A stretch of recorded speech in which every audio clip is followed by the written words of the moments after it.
Usai pemberhentian Shin Tae-yong dari kursi pelatih timnas sepak bola Indonesia, pro dan kontra muncul di penggemar sepak bola. Sebagian publik mempertanyakan keputusan PSSI karena STY dinilai sosok yang berhasil selama menangani timnas Indonesia. Komisi 10 DPR yang membidangi olahraga pun berencana memanggil PSSI minta penjelasan soal pemecatan Shin Tae-yong. Kami ingin mengetahui dan pasti apa yang dilakukan Ketua Umum PSSI ini juga sudah diketahui oleh Kemenpora. Jadi memang itu haknya PSSI, tetapi kemudian kami selaku Komisi 10 yang membidangi masalah pemuda dan olahraga, karena memang sepak bola ini menjadi olahraga yang paling digemari oleh masyarakat Indonesia dan akhir-akhir ini menunjukkan prestasi yang luar biasa dalam pelatihan STY ini, maka kami juga ingin mengetahui mengapa pelatih ini tiba-tiba harus dipecat. Namun yang menarik ditunggu saat ini adalah siapa sosok pelatih yang akan mengisi posisi Shin Tae-yong. Nama legenda sepak bola Belanda, Patrick Kluivert, hangat diperbincangkan publik pecinta sepak bola Indonesia hampir 2 hari terakhir. Kabar ini terus menguat pasca jurnalis olahraga Italia yang sering menyoroti transfer di dunia sepak bola, Fabrizio Romano, mengunggah informasi soal mantan pemain Barcelona itu di akun X-nya.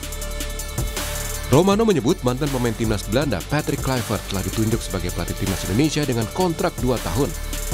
Kluivert merupakan mantan pemain timnas Belanda. Sebagai pemain pernah memperkuat klub-klub besar Eropa seperti Ajax Amsterdam, Barcelona, dan AC Milan. Sebagai pelatih, karir terakhirnya adalah menangani klub Turki, Adana Demirspor, yang berakhir pada 2023. Kluivert juga pernah melatih timnas Krakau, menjadi asisten pelatih timnas Kamerun, dan asisten pelatih timnas Belanda. Kepada media Belanda NOS Football, manajemen Kluivert mengaku belum ada tanda tangan kontrak bersama PSSI. Manajemen Kluivert bilang, kami masih berdiskusi, belum ada yang ditandatangani. Ketua Umum PSSI Erick Thohir pun memberi kisi-kisi pelatih yang dipilih asal Belanda dengan pertimbangan kultur dan komunikasi. Erick juga bilang track record pelatih yang ditunjuk bagus. Tapi Erick meminta publik bersabar soal nama pengganti STY di timnas hingga 12 Januari 2025. Pilihan bisa Itali, bisa Spanyol, tapi kan tentu dengan jeda 2,5 bulan kita harus berusaha menjaga dinamika yang ada selama ini mengenai kultur, mengenai komunikasi. Ini yang harus kita jaga, ini yang menjadi pertimbangan. Masalah komunikasi, masalah taktikal itu kan hal-hal yang kita evaluasi. Siapapun yang melatih timnas Indonesia, publik menaruh harapan besar karena Indonesia masih punya peluang untuk lolos ke Piala Dunia 2026. Terdekat, Indonesia akan menghadapi Australia pada Maret mendatang. Tim Liputan Kompas TV.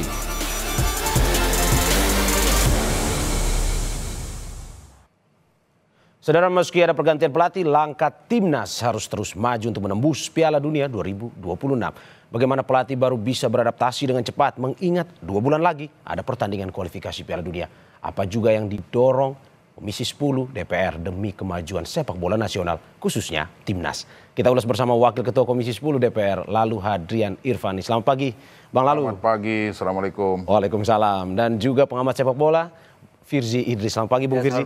Selamat pagi Pak. Terima kasih Bapak-Bapak sudah hadir di Sapa Indonesia pagi hari ini. Ini panas juga nih. Kita pagi hari ini langsung hujan-hujan tapi panas. Soal STY, Bang.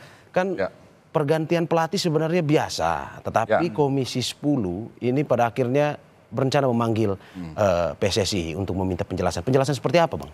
Ya, memang kalau kita lihat pergantian pelatih ini memang hal yang biasa lah di dalam satu tim, kemudian kesebelasan.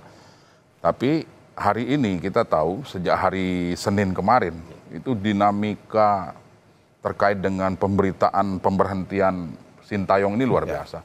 Masyarakat kita betul-betul memberikan atensi kepada persoalan PHK Shin Tae-yong ini. Nah, oleh sebab itu karena kami sebagai perwakilan masyarakat di DPR RI tentu ikut merespon hal ini. Ini bukan karena Komisi 10 juga banyak fansnya STY juga nih. Di samping itu ya harus kita akui lah, termasuk saya juga penggemar STY karena kita punya alasan. Pertama, STY ini sudah memberikan warna lain terhadap sepak bola kita. Timnas kita ini menjelma menjadi kekuatan yang luar biasa. baik di Asia Tenggara, Asia maupun di beberapa negara di belahan dunia lah. Mereka melihat ketika timnas kita di Poles STY bisa menorehkan prestasi-prestasi. Contoh, sebelum STY peringkat kita 173. Kemudian setelah dilatih STY menjadi 125 ya. Nah, ini kan prestasi yang sungguh luar biasa. Kemudian kita dipertontonkan permainan yang luar biasa dari pemain-pemain kita setelah di Poles STY. Nah, ini faktor-faktor yang menyebabkan masyarakat kita ini susah move on. Susah sekali move on. Sampai dengan hari ini masih terus kenceng permintaan untuk kembalikan STY. Jangan datangkan pelatih yang lain. Karena harapan masyarakat kita begitu besar. Cita-cita kita 2026 Indonesia termasuk di dalam peserta Piala Dunia. Bukan hanya cita-citanya Pak Erick Thohir, bukan cita-citanya teman-teman PSSI, tetapi ini cita-cita masyarakat Indonesia. Oke Bang, berarti yang dipanggil ini pada akhirnya untuk memberikan usulan kepada PSSI terkait dengan alasan dia memecat Sintayong, atau mungkin memberikan usulan panggil pulang dong Sintayong karena ini masyarakat. Jadi kami di Komisi 10 yang membidangi pendidikan, pemuda, olahraga. Nah, tentu yang akan kami undang adalah Menpora. Nanti Menpora mengikut sertakan PSSI. Banyak hal yang akan kami bahas, tidak hanya pemecatan Sintayong. Nah, kami hari ini sudah menerima surat permohonan naturalisasi terhadap 2 warga negara asing yang akan dinaturalisasi untuk menjadi skuad dari timnas kita. Entah itu nanti untuk U20 atau timnas senior. Nah, selain itu kita juga akan membahas rencana-rencana strategis PSSI ke depan. Ke depan dalam jangka pendek ini 2,5 bulan lagi kita akan melakukan laga lagi. Nah, itu rencananya seperti apa dengan pelatih baru ini. Tapi pada prinsipnya Mas, kami menginginkan pergantian pelatih ini langkah yang tepat. Kami menginginkan itu. Kami menginginkan itu. Mudah-mudahan ini langkah yang tepat. Nah, kami juga dalam hal ini tidak bisa mengintervensi terlalu jauh terhadap keputusan dari PSSI. Yang bisa kami lakukan adalah memberikan pertimbangan, memberikan saran. Nah, yang terpenting dalam hal ini PSSI juga harus melihat keinginan masyarakat kita. Hari ini masyarakat kita yang merupakan pemain ke-12. Pemain ke-12 ini supporter luar biasa. Karena dukungan mereka, doa begitu mereka, besar, itu juga luar biasa untuk timnas kita. Karena harapan kita besar. Dan peluang ini harus betul-betul dimanfaatkan. 2026, kita harus bisa masuk ke Piala Dunia 2026.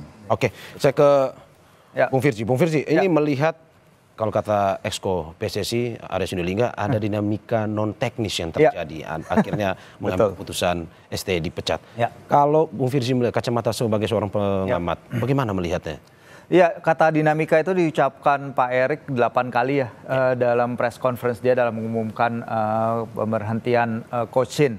Memang dari yang kita tahu di belakang layar itu ada sesuatu. Kalau tidak, federasi tidak akan melakukan sesuatu yang bisa kita katakan ya sedrastis ini, melakukan keputusan yang sangat tidak populer gitu. Kita tahu Pak Erick biasa seorang populis, dia juga memperhatikan apa yang dipikirkan oleh publik, apa yang menjadi perhatian publik juga, kecintaan publik terhadap Shin, kita semua tahu gitu. Ya kita di sini juga pasti menghargai apa yang telah dilakukan selama ini, mengangkat timnas, permainannya dan lain-lain, ranking FIFA, menciptakan sejarah di Piala Asia U23. Tetapi dengan kondisi tim yang seperti ini di belakang layar, ini adalah suatu keputusan yang akhirnya federasi harus lakukan. Kalau saya ngobrol dengan beberapa pelatih lain ya di Liga 1 terkait dengan keputusan ini, semua di sepak bola itu beresiko gitu. Kita bermain menyerang pun selalu ada resiko kena counter attack. Apa yang Pak Erick dan jajaran lakukan di sini, it's risky. Ini sangat beresiko. Tapi pasti dia telah menghitung cost benefitnya dari melakukan tindakan beresiko ini. Dan itulah yang dia lakukan sekarang. Dan dia lakukan sekarang dengan menyisakan waktu yang udah minimal terbaik mungkin bagi pelatih penerus untuk bisa melakukan apa yang harus dilakukan untuk melihat pemain, membiasakan aklimatisasi dengan kondisi menjelang ronde laga Maret. Karena begitu kita masuk kualifikasi Piala Dunia, itu kita udah nggak bisa selip sama sekali. Kita udah nggak bisa kita harus mengambil 6 poin, Bahrain dan China itu adalah mutlak kita harus dapat 6 poin. Itu tadi seperti kata Pak Lalu, menghidupkan mimpi kita untuk bermain di Piala Dunia yang terakhir kita lakukan ketika negara ini masih bernama Hindia Belanda tahun 38. Anda mau bilang bahwa walaupun sederet prestasi yang dilakukan oleh STY itu bisa pada akhirnya dengan dinamika non teknis ini bisa mempengaruhi dalam arti bahwa nasib kepelatihannya ya ada potensi yang besar ataupun alasan yang besar dalam arti bisa diambil dari non teknis ini ya? Salah satunya dinamika non teknis. Tapi tadi Pak Erik kan bilang bukan hanya soal dinamika, soal komunikasi jadi penekanan, soal taktik jadi penekanan. Itu sebenarnya tiga hal lah dengan dinamika apa yang terjadi di belakang layar. Itu adalah hal-hal yang akhirnya memaksa PSSI untuk mengambil tindakan seperti ini. Idealnya memang kita stay dengan Kocin udah tahu tim ini dari Desember 2019. Arhan, Rizky itu udah dari sejak saya lihat line up pertama Kocin melawan Bulgaria U19 itu tahun 2020 itu udah ada pemain-pemain kayak gitu. Ini tim dia luar dalam, tapi untuk menghadapi persaingan berikutnya ya mungkin federasi menilai bahwa ada beberapa hal dari Kocin juga mungkin hubungannya dengan tim, mungkin terkait dengan kemampuan teknis dan lain-lainnya ya yang masih belum dilihat, belum kompatibel dengan apa yang ingin dicapai PSSI ke depannya. Apakah ini beresiko? Iya, sangat. Tapi seberapa besar risikonya? Dalam arti bahwa ini kan dalam arti ada non teknis seperti komunikasi ya yang komunikasi. Apakah memang mempengaruhi pada akhirnya dalam arti teknis permainannya nanti di lapangan dan segala macam? Ya, kalau kita lihat emang salah satu hal komunikasi jadi sorotan karena biar bagaimanapun kita tahu Kocin memakai 2 penerjemah di tim ya. Dia memakai penerjemah bahasa Indonesia, dia ada juga penerjemah bahasa Inggris. Sementara di tim ini mayoritas juga udah berbicara bahasa Belanda. Jadi ada terlalu banyak bahasa di sini. Kalau menyampaikan informasi, kalau dianggap sebelum ini misalnya, oh kita berhasil kok lolos ke Piala Asia U23 kita bagus. Oke, tapi itu mayoritas pemainnya masih mungkin komposisinya 60-70% masih dari kompetisi lokal ditambah Ivar Jenner, Nathan dan lain-lain. Tapi kalau sekarang dengan pemain-pemain kehadiran Miss, Kevin Dix, dengan Eliano, dengan lain-lain, mungkin kita akan kedatangan oleh Romeni dan Pak Lalu juga bilang akan ada beberapa pemain baru. Ini udah leaning ke European based players dan bahkan timnas Korea sendiri memakai pelatih dari Eropa karena memang pemain-pemain mereka banyak yang bermain di Eropa, maka mereka memakai pelatih dari dulu kayak Hiddink, kayak Pim Verbeek, kayak Klinsmann kemarin. Mereka melakukan itu juga karena memang dilihat bahwa tactical culture dan communication dari seorang pelatih Eropa mungkin lebih nyambung dengan pendidikan sepak bola yang mereka dapat dari Eropa. Dan kebetulan diaspora yang mayoritasnya juga berasal dari Eropa ya. Betul. Bang Lalu, bagaimana melihat dinamika yang tadi sudah dijelaskan, non teknisnya ada masalah komunikasi dari DPR sendiri, Komisi 10 sendiri sebenarnya sudah mengetahui itu? Ya jujur kami belum mengetahui sampai sedalam itu. Nah sehingga muncul keinginan dan harapan dari anggota itu untuk meminta, menanyakan, mengklarifikasi sebenarnya apa ini yang terjadi. Jangan sampai faktor-faktor non teknis tadi bisa mengganggu konsentrasi pemain maupun pelatih kita dalam menghadapi laga-laga yang akan berlangsung ini. Kita masih punya melawan Australia, Bahrain. Cina dan Bahrain ini kan di kandang nih, dan ini tensinya luar biasa ini, Bahrain dan Cina ini kan gitu Mas. Betul Pak. Nah kemudian terakhir melawan Jepang. Nah ini perlu ada konsentrasi, jangan sampai hal-hal non teknis tadi bisa mempengaruhi dan menjadi faktor yang menyebabkan kita kalah kemudian gagal menuju Piala Dunia 2026. Nah ini yang sangat perlu kita atensi sehingga bukannya kami ingin ikut campur, itu nggak boleh. Kami di Komisi 10 tidak ada keinginan untuk ikut campur, intervensi dan sebagainya. Karena itu murni hak prerogatifnya Pak Erik beserta seluruh jajaran PSSI tentunya gitu. Oke, dan bagaimana melihat bahwa ini Bung Firji 2 bulan lagi persiapan. Tapi pada akhirnya STY akhirnya harus angkat kaki dari timnas. Apakah memang cukup waktu sebenarnya dalam arti mempersiapkan tim? Tujuannya ini lolos Piala Dunia, tapi 2 bulan lagi pertandingan, apakah mungkin? Timeline-nya memang sangat mepet ya, timeline-nya sangat mepet. Tapi kalau memang Kocin harus pergi dan memang harus diganti, emang sekarang ini mau minggu paling tepat, mau mulai minggu kedua Januari, emang nggak ideal, sama sekali nggak ideal. Kita tahu dengan waktu persiapan, karena pemain-pemain timnas tersebar di 10 negara berbeda, memperkuat 16 atau lebih klub Eropa, bahkan di Amerika juga ada yang main. di Indonesia sendiri kalau sang pelatih baru ingin melihat para pemainnya juga dia harus menempuh jarak perjalanan yang cukup jauh. Kalau dilihat emang ini adalah satu-satunya waktu yang bisa dilakukan dalam mengganti, dan ini sudah jadi pertimbangan federasi setelah sekian lama. Tapi kita tahu ketika kita menang lawan November, keputusan tidak bisa diambil saat itu gitu. Tapi kalau misalnya perihal apakah mungkin kalau ada sesuatu hal yang irreversible yang nggak bisa diputar balik dengan Coach Shin, apakah sebelum Piala AFF harusnya bisa dilakukan? Nah itu perdebatan lain. Itu mungkin ada perdebatan lagi di antara federasi di dalam. Tapi yang udah terjadi dengan pelatih yang baru yang akan diumumkan hari Minggu tanggal 12 nanti. Kabar press conference akan dilakukan sore dengan pelatih baru itu tiba tanggal 11 malam. Bersama 2 asisten pelatihnya. Ini adalah dia harus bekerja langsung, bekerja cepat, dan bekerja gesit, dan bekerja cerdas. Karena sebanyak hal yang harus dia lakukan dalam waktu tersisa. Bebannya sangat besar. Oke, Bang Lalu, melihat ini bahwa memang masih ada target ini. Terlepas dari siapapun pelatihnya nanti, bahwa banyak polemik yang akhirnya datang dari masyarakat yang kontra. Ini kaget karena bahwa ini menjelang Piala Dunia kualifikasinya ini untuk lolos dengan tujuan utamanya, tetapi pergantiannya dilakukan saat ini. Di mana STI ini katanya dibilang bahwa ini cemerlang juga nih CV-nya untuk Piala Dunia ini. Tanggapan Anda seperti apa? Jadi wajarlah kalau masyarakat kita hari ini kaget kemudian menyayangkan. Termasuk kami di DPR juga menyayangkan sebenarnya. Tapi sekali lagi kami percaya dengan keputusan yang diambil oleh Pak Erik beserta seluruh jajaran PSSI melalui pertimbangan yang sudah matang, melalui kalkulasi yang sudah saya rasa tidak dalam waktu yang sesingkat itu menghitungnya gitu. Karena pasti ya seperti yang saya sampaikan di awal tadi, kita semua ini kepingin timnas kita yang sudah pondasinya diciptakan sungguh luar biasa oleh Coach Sintayong ini ingin kita semua masuk ke Piala Dunia 2026 gitu. Nah, saya berharap nanti tentunya pondasi yang sudah diciptakan oleh Coach Shin dengan timnas kita yang luar biasa ini mampu dilanjutkan oleh pelatih berikutnya. Nah, perlu saya tekankan bahwa pelatih berikutnya ini juga harus lebih hebat dari Coach Shin, dari sisi strateginya, dari sisi taktiknya, dan mampu juga menghilangkan faktor-faktor non teknis tadi. Betul. Jangan sampai di pelatih yang baru ini faktor non teknis itu juga menjadi hambatan. Sehingga jangan sampai begitu nanti lawan Australia misalnya kita kalah. Nah, misalnya kita kalah nih. Apakah kita akan pecat lagi? Kan begitu. Jangan gonta-ganti terus. Karena pengalaman begini. Dulu Alfred Riedel ketika timnas ini nanjak, bagus, tiba-tiba diganti. Kemudian Luis Milla. Nanjak juga, tiba-tiba diganti. Kemudian sekarang Sintayong menanjak diganti. Apakah ini tradisi? Ketika timnas naik kemudian diganti. Gak wajar masyarakat bertanya gitu. Jadi poin Anda pelatih barunya harus lebih baik daripada STY. Tapi katanya Komisi 10 sudah tahu siapa namanya. Tapi sebelum dibocorkan ke pemirsa, kita usai jeda berikut.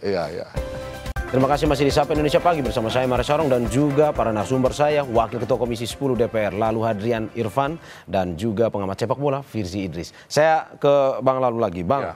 Katanya Komisi 10 udah tahu nih penggantinya. Belanda, Eropa dan juga dari Belanda. Ini benar nggak, Bang?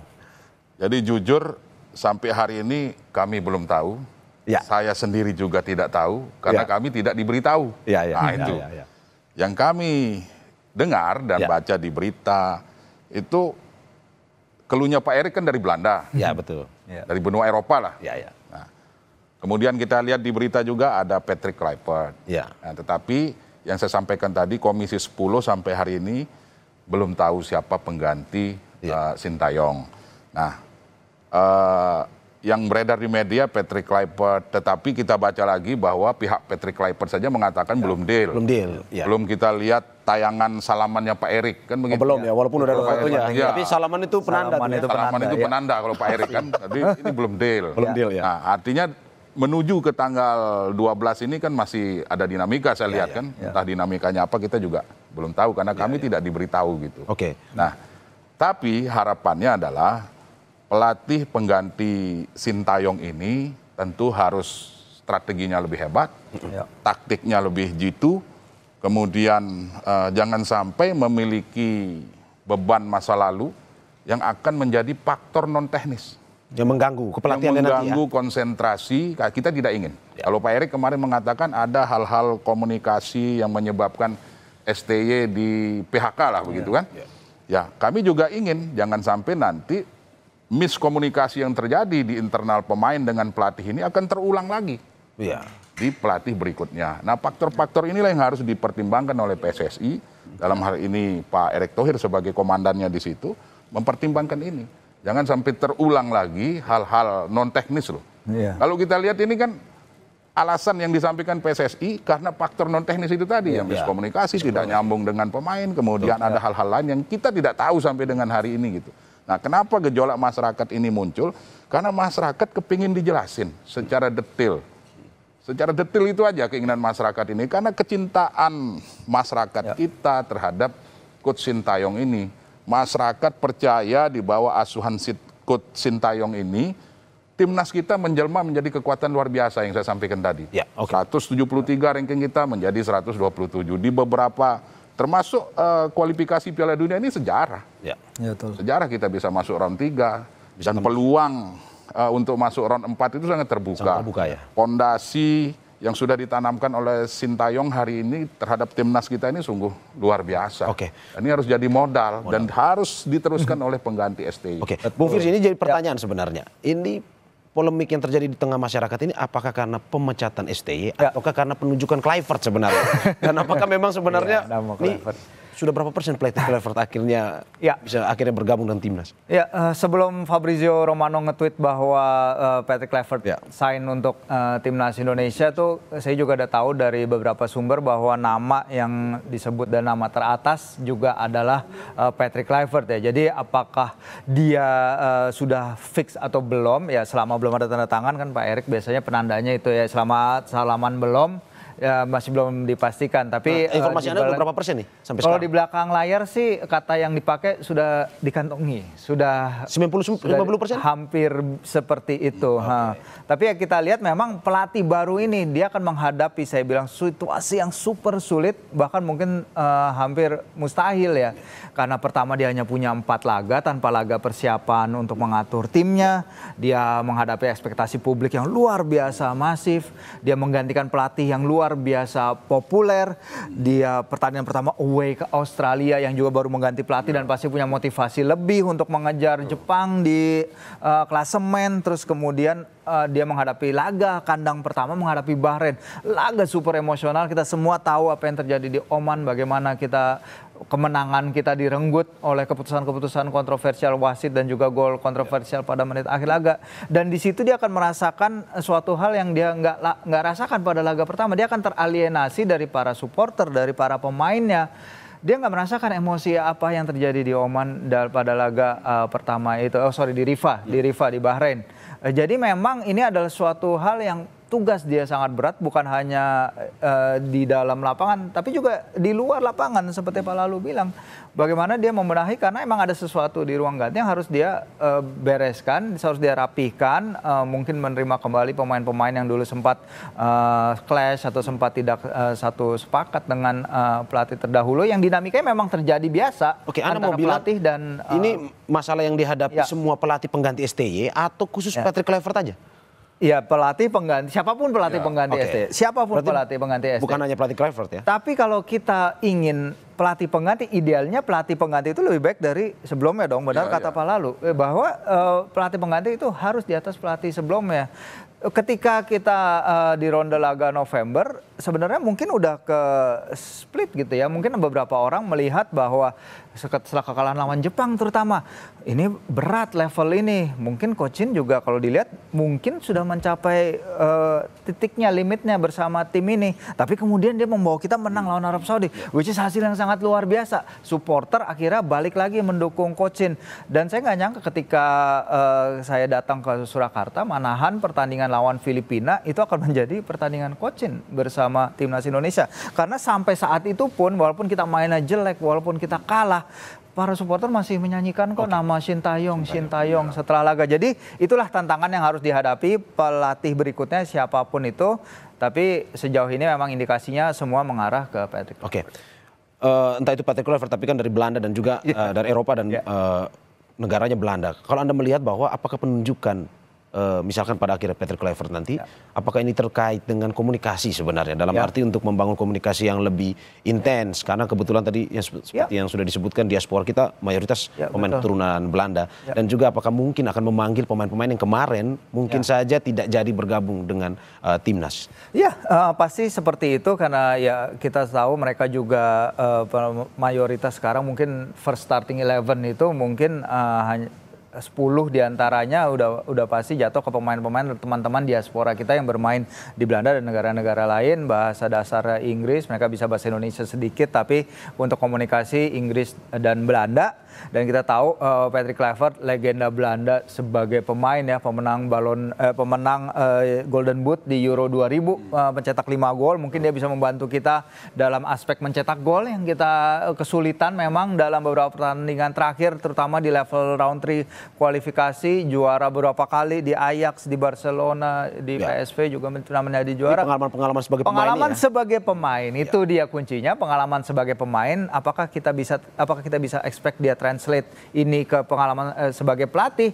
Ya tentu kita harus memberi dia waktu, karena tepat atau salahnya keputusan ini hanya waktu yang bisa menjawab. Dan saya emang pribadi ya udah, ini adalah keputusan federasi mengambil resiko ini dengan semua cost benefit udah dihitung.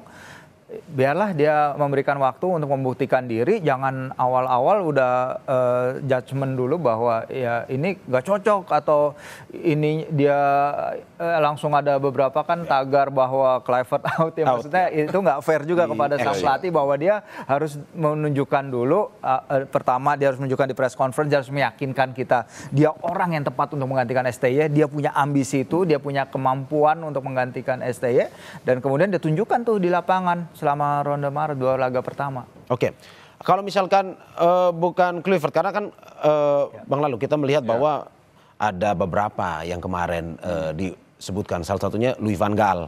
Itu kan Louis van Gaal memang disebutkan salah satu kandidat kuat, tapi akhirnya karena satu dan hal tidak jadi, akhirnya Patrick Kluivert. Kalau dari Komisi 10 punya usulan? Ya, kalau kami melihat begini, kenapa Patrick Kluivert yang disebut? Karena memang informasinya kan hanya Patrick yang hadir pada saat Pak Erik buka lapak di Eropa lah, gitu kan? Hanya Patrick yang hadir. Tapi saya melihat Patrick ini kan posisinya striker. Nah, di beberapa laga terakhir kita timnas ini tidak memiliki striker murni. Nah, jadi agak tumpul tuh di beberapa pertandingan. Itu menjadi evaluasi. Saya mungkin berpikir itu menjadi salah satu pertimbangan lah. Kemudian entah nanti apakah Louis van Gaal atau Ruud Gullit misalnya kan, ya kita tidak tahu. Yang terpenting adalah clue yang ingin kami sampaikan, pelatih pengganti STY ini harus lebih hebat, harus lebih baik dalam segala hal. Karena ini yang diinginkan masyarakat. Karena hari ini masyarakat kita ini kan menganggap bahwa kalau boleh STY ini dibilang pahlawan, dia akan diberikan predikat pahlawan sebenarnya. Karena mampu mengangkat timnas kita menjadi sungguh luar biasa. Ini timnas kita ini menjadi kekuatan yang luar biasa hari ini. Apalagi kalau di Asia Tenggara ya kita sudah sama-sama tahu. Macan Asia lah ya. Macan Asia. Nah ini yang harus dijawab oleh PSSI. Tetapi sekali lagi saya tentu dalam kesempatan ini mengajak masyarakat kita, pertama ayo kita husnuzon dulu lah. Kasih waktu. Kasih waktu PSSI untuk membuktikan keputusan ini bahwa keputusan tepat. Kita berikan waktu. Tapi Bang Lalu, Anda mau bilang bahwa sebenarnya Patrick Kluivert itu punya CV yang kurang mentereng dibandingkan Sintayong atau gimana sebenarnya? Saya belum tahu persis ya, karena kita hanya mendapat informasi sebagian-sebagian aja gitu kan. Tetapi saya meyakini lah PSSI ini juga punya pertimbangan dan tidak akan gegabah lah mengambil keputusan yang sangat tidak populer seperti yang disampaikan Mas Pirji tadi. Itu melalui pertimbangan yang luar biasa, kemudian nggak akan gegabah kan. Ya apapun latar belakang dari Patrick Kluivert, kita kan belum memberikan kesempatan. Nah tetapi sekali lagi yang perlu kami garis bawahi adalah pelatih pengganti STY ini, entah itu Patrick Kluivert dan yang lainnya, itu harus lebih hebat, harus lebih baik dan membuktikan kepada kita semua, masyarakat Indonesia, bahwa dia mampu melanjutkan prestasi-prestasi yang sudah berikan oleh STY terhadap timnas kita. Oke, andaikan ini pelatih Kluivert. Usulan dari Komisi 10 sendiri apakah memang dalam arti ya sudah kasih waktu untuk pelatih Kluivert dulu, ataukah PSSI mencari pengganti STY yang CV-nya lebih mentereng? Ya kalau misalnya masih ada waktu, kemudian PSSI yakin ada pelatih yang lebih bagus lagi dari Patrick Kluivert, yang lebih hebat lagi dari STY, kenapa tidak? Kan masih belum salaman ini. Ya, masih Ya kan? belum deal ya. Masih belum deal. Tapi saya nggak tahu apakah itu hanya framing di media saja yang mengatakan belum salaman atau belum deal, tetapi di beberapa kesempatan teman-teman PSSI juga mengatakan sudah di kantong. Sudah ada nama, bahkan Pak Erik dengan yakin mengatakan tanggal 11 pelatih baru ini landing. Tanggal 12 preskon. Preskon ya, pengenalan ya. Ya, tetapi ya apapun itu, yang jelas kami menggarisbawahi pelatih baru ini harus lebih hebat dari segala hal. Dan kami meminta kepada masyarakat yang hari ini sangat kecewa, kemudian menyesalkan keputusan PSSI ini, ya sudahlah kita mencoba untuk move on aja dan berhusnuzon. Kita husnuzon kepada PSSI, kepada Pak Erik, bahwa langkah yang diambil ini betul-betul untuk kemajuan sepak bola Indonesia. Langkah yang diambil ini betul-betul kita yakini bersama bisa membawa timnas kita masuk ke Piala Dunia 2026. Jadi target terdekat ini kan masuk Piala Dunia dulu. Di samping target-target dengan tidak melupakan pembinaan pemain-pemain muda kita.